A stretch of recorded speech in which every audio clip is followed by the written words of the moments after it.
Hola amigas y amigos de Periodismo Libre, bienvenidos, bienvenidas a nuestra emisión número 50, correspondiente al lunes 11 de septiembre de 2023. Regularmente emitimos Periodismo Libre en vivo los sábados, pero hoy hemos decidido hacer una emisión especial por diferentes circunstancias.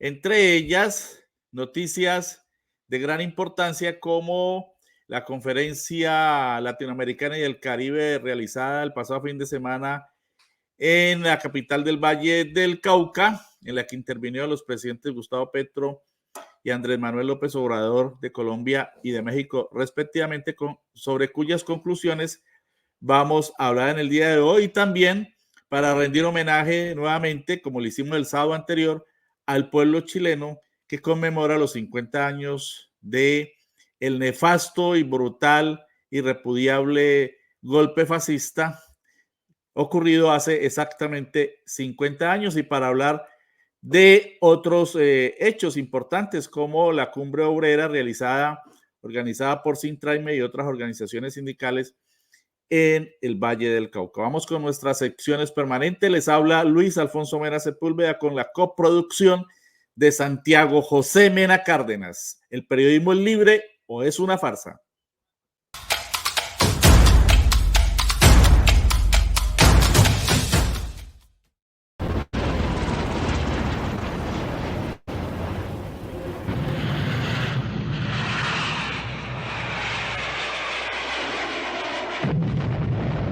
Hace 50 años el fascismo, es decir, lo peor que ha generado la humanidad, un sector pequeño de la humanidad, pero nefasto, el fascismo, la violación absoluta de los derechos humanos en beneficio de unas cúpulas imperiales y oligárquicas, atacó la democracia en Chile, atacó el gobierno del presidente Salvador Allende, destruyó la democracia que se venía construyendo y sumió a Chile y a todo su pueblo en una larga noche nefasta, oscura, de torturas, desapariciones, asesinatos, masacres y violación de todos los derechos de los ciudadanos.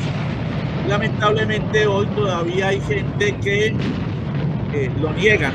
Ahí el negacionismo de la ultraderecha sigue justificando esta Hoy estamos conmemorando estos acontecimientos de hace 50 años y recordándole a la sociedad que esto no se puede volver a repetir. Ahí estamos viendo las imágenes del bombardeo que perpetró la aviación en manos de un fascista, como era el general Lee, comandante de la Fuerza Aérea, contra el Palacio de la Moneda para destruir la democracia. No les bastó con dar el golpe por todos los rincones de este país con sus fuerzas militares, el ejército y los carabineros, sino que para intimidar al mundo y especialmente al pueblo chileno, al pueblo latinoamericano, bombardearon el Palacio de la Moneda.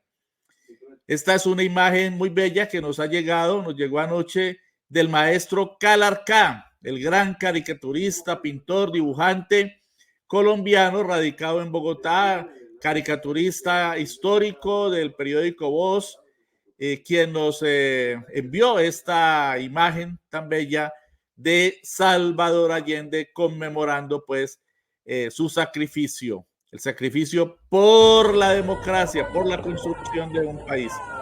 Y lamentablemente, pues como en una especie de parábola histórica, 50 años después, miren, otro bombardeo, el de los mismos carabineros herederos de ese golpe, que siguen, así repetimos de nuevo las imágenes, los herederos de ese golpe, los carabineros actuales que son herederos de los golpistas del año 1973, reprimieron una acto que había en la tumba de Salvador Allende en el cementerio central de Santiago de Chile. La reprimieron con gases, Imagínense, aquí están las imágenes que se iban a conocer ayer de denuncia. Miren ustedes, para evitar que el pueblo fuera a rendir homenaje. 50 años después, es un hecho repudiable. Y lo más lamentable es que ocurre dentro de un camposanto. Y lo más lamentable es que ocurre en un gobierno que se definió como progresista, que es el del señor Gabriel Boric. Y después reprimieron un acto popular. Miren, era un acto, una especie de concierto, también lo reprimieron. ¿Cómo es posible que estén ocurriendo todavía estas cosas en Chile? Y aparentemente en un gobierno democrático y progresista como el de Boric, miren, aquí se está reprimiendo el concierto de solidaridad y de conmemoración del sacrificio de Salvador Allende y del pueblo chileno a manos del fascismo. Lo siguen reprimiendo.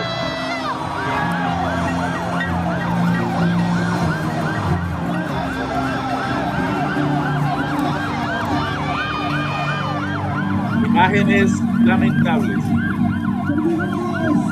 Pero posteriormente se produjeron otras manifestaciones de conmemoración como la de las mujeres chilenas. Miren, esta es de anoche, 10 de septiembre, las madres, las jóvenes, las no tan jóvenes, las trabajadoras, las amas de casa chilenas reunidas, rindiendo homenaje a Salvador Allende, rindiendo homenaje a tantos miles y miles, se calcula más de 40,000 personas asesinadas por la infame dictadura de Pinochet y su cuadrilla, la Junta Militar.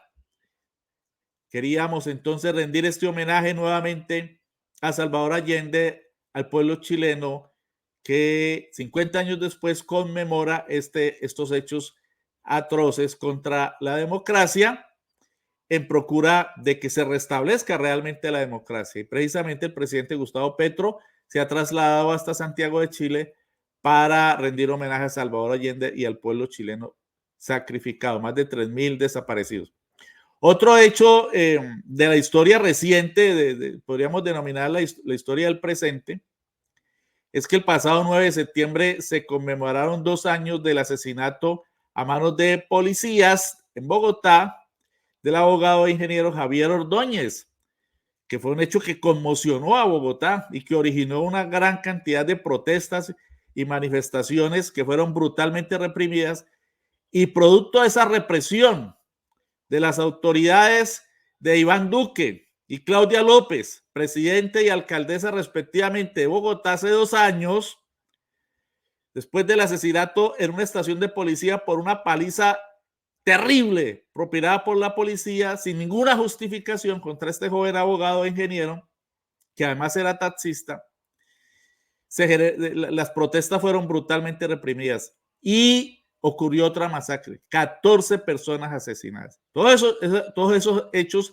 siguen en la impunidad. Después vendrían los levantamientos populares. Bueno, esto es de 2020, 3 años, corrijo, 3 años. Y después vendrían los levantamientos populares de 2021 en todo el país. Otro hecho lamentable de represión estatal, esta vez en Colombia, en el gobierno de Iván Duque y Claudia López, contra sectores populares. La historia que debemos tener en cuenta.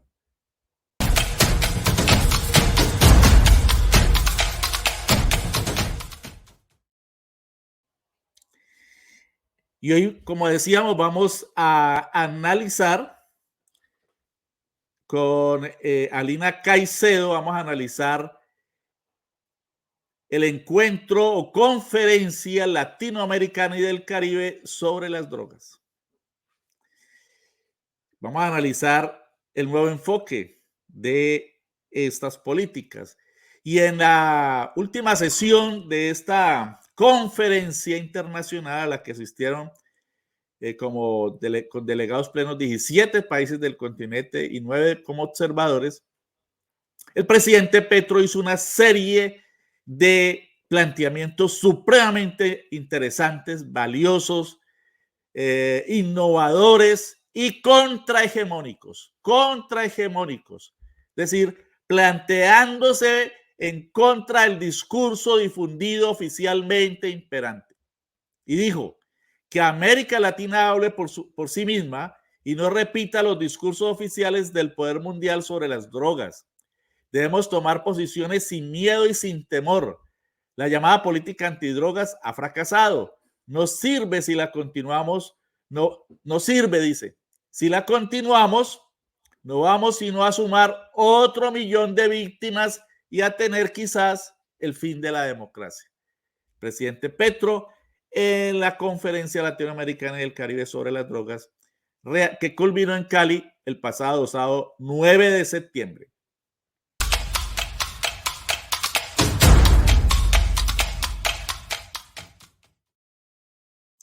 Hoy tenemos varias imágenes, pues una de las más importantes, la de la finalización de la cumbre. Esta es una de las fotos finales en el auditorio que recibió a todos los delegados, la gran fraternidad que caracterizó este encuentro. Esto es al final, esta foto es al final de la intervención del presidente Gustavo Petro, que vamos a reseñar en este programa y que fue aplaudida incesantemente durante varios minutos por todos los asistentes, entre ellos el presidente Andrés Manuel López Obrador y su canciller, que estuvieron presentes allí presidiendo este acto. Y esta imagen ya es de una rueda de prensa, que más que rueda de prensa, después de la conferencia, fue toda una disquisición de carácter histórica en la que reivindicaron, entre otros, a José María Melo. Recuerden ustedes, hemos estudiado profusamente la historia de José María Melo, el rebelde general de los artesanos, en este libro que a propósito de la rememoración histórica que hicieron ambos presidentes de este presidente que fue derrocado por las oligarquías en 1854, el único presidente indígena bolivariano, participó en las guerras de liberación al lado de Simón Bolívar. Pues estos dos presidentes, a propósito, lo reivindicaron en sus intervenciones en la rueda de prensa. ¿Por qué? Porque José María Melo, después de ser defenestrado, después de estar en el poder 8 meses, entre abril y diciembre de 1854, tuvo que irse al exilio desterrado por las oligarquías que se armaron para derrocarlo y fue a combatir en Centroamérica. Y estuvo al lado de Benito Juárez y allí fue asesinado por la extrema derecha mexicana. Sus restos todavía están allá, no han sido repatriados. Ya hay toda una campaña nacional para que sean repatriados y seguramente será liderada por el presidente Andrés Manuel López Obrador y el presidente Gustavo Petro, quien recordó que los restos de José María Melo, del general José María Melo, se encuentran en Chiapas, México. Otras imágenes.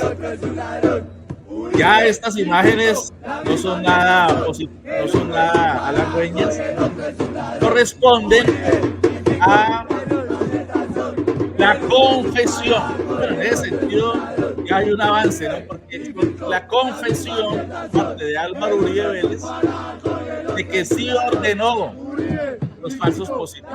Miren, este es un preámbulo de lo que ocurrió en un barrio de Medellín, la gente protestando, recibiéndolo con protesta, y después el señor Álvaro Uribe se acercará a los manifestantes. Era una manifestación del señor Fico Gutiérrez, ¿no? en Medellín, que es apoyado por Álvaro Uribe. Entonces, luego se acerca el señor Uribe, el jefe de ustedes es el que se ha robado de Eso no es su jefe.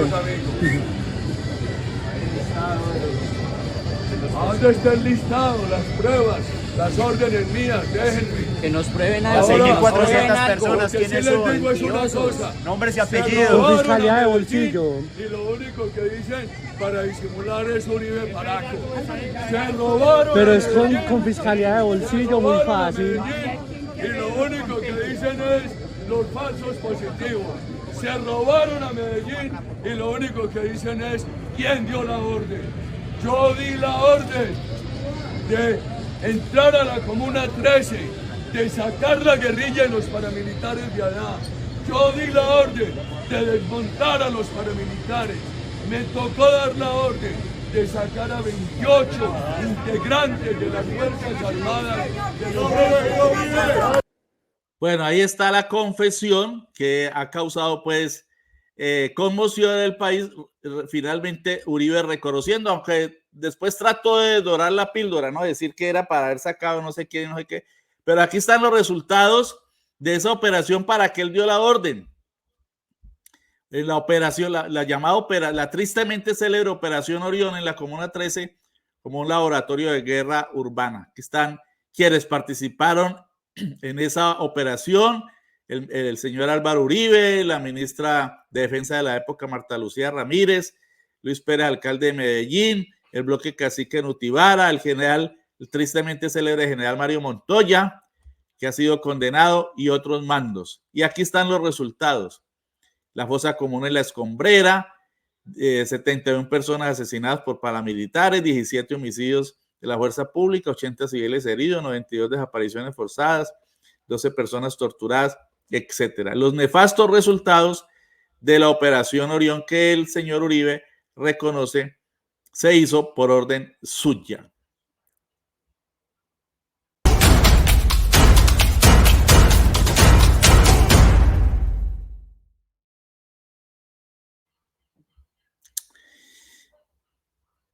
Como siempre decimos, la caricatura es un género periodístico con arte. Y miren ustedes, genial la caricatura de Matador sobre el señor Char, los dueños de Olímpica Estéreo.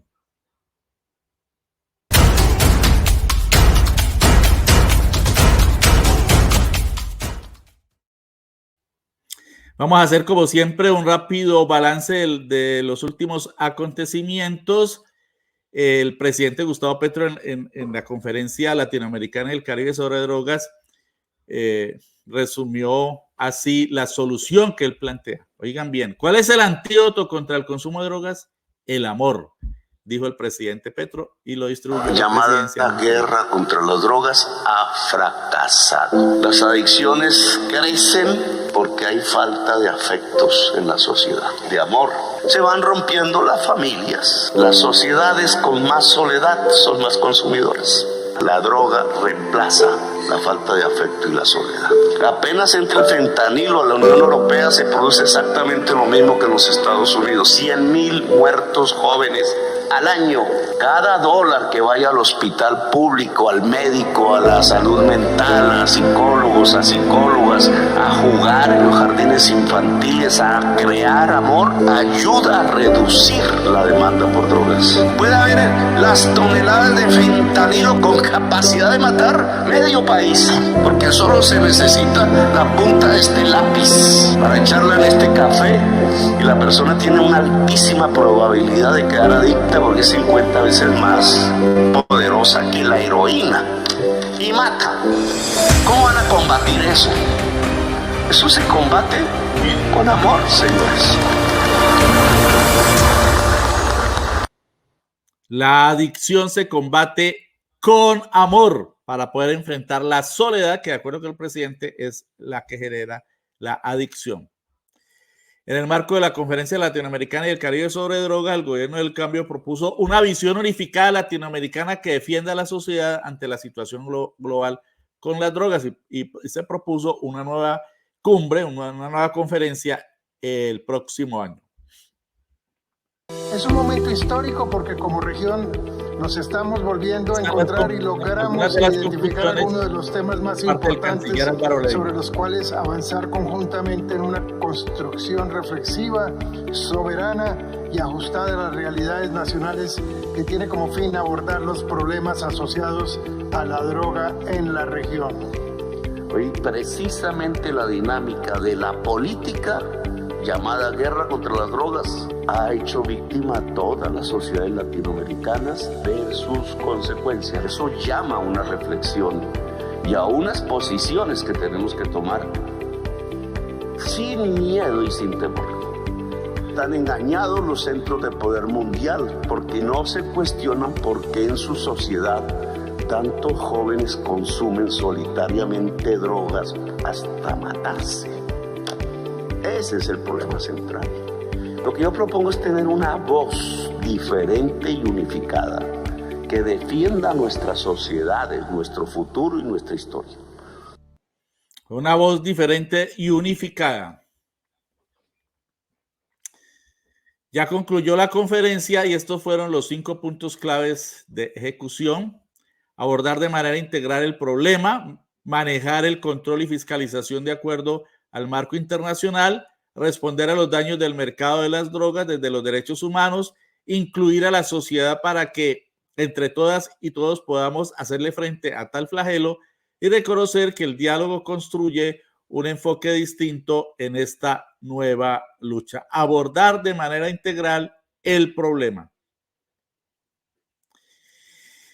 Otros trinos de la zona reciente, la Corte Suprema de Justicia tiene evidencias de los contratos públicos con los que presuntamente Alex y Arturo Char financiaron la compra de votos, dice Gabriel Escobar. No solo es el testimonio de Aida Merlano con lo que han querido desacreditar la investigación, son muchas más pruebas. ¿Alex Char debe renunciar a su aspiración a la alcaldía de Barranquilla? Se pregunta Gabriel Escobar en este trino.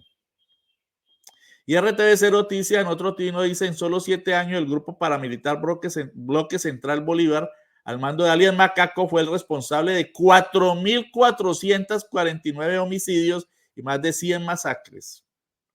Terrible. Buenas noches. Y en solo 7 años, el grupo paramilitar Bloque Central Bolívar, al mando de alias Macaco, fue el responsable de 4.449 homicidios y más de 100 masacres, siendo el año 2002 el periodo en donde más hechos de violencia se presentaron. Juan Carlos Giraldo, volvemos con usted. Así es, Damaris. Según el informe... Bueno, ese era el reporte que presentaba RTVC Noticias. Recomendamos a propósito seguir ahora más RTVC Noticias, que empieza a tener algunos cambios con la llegada, por fin, después de un año, de periodistas y de funcionarios nombrados por el gobierno del presidente Gustavo Petro. Por fin empiezan a haber cambios allí. La revista Raya denuncia esta semana ocurrió un incidente lamentable para la libertad de prensa a raíz de un video que publiqué.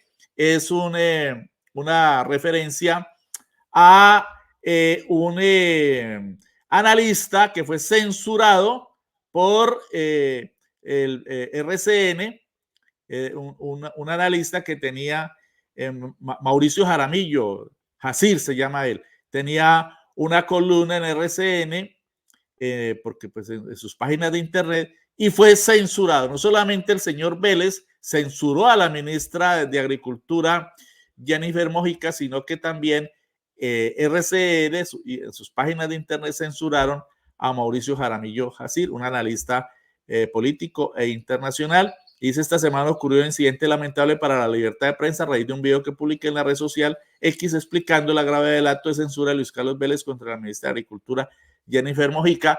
Él escribió sobre eso y lo sacaron también. Censura. Ahora quienes están aplicando la censura no es el gobierno, son los medios de comunicación de las élites. Sigamos. Dice Juan Carlos Upegui: cada día salen a la luz cosas peores. Argos financió la campaña de Federico Gutiérrez, dice Juan Carlos Upegui, desde Medellín. María Nini Echeverry, que es muy activa en redes, dice: atención, en peligro de quedar en impunidad el crimen de Dylan Cruz, causado por el capitán Manuel Cubillos del SMAT hace 4 años en Bogotá. La fiscalía llegó a conclusiones cerradas y sesgadas de la interpretación de la evidencia, según lo confirma la unidad de investigación Forensic Architecture de Londres.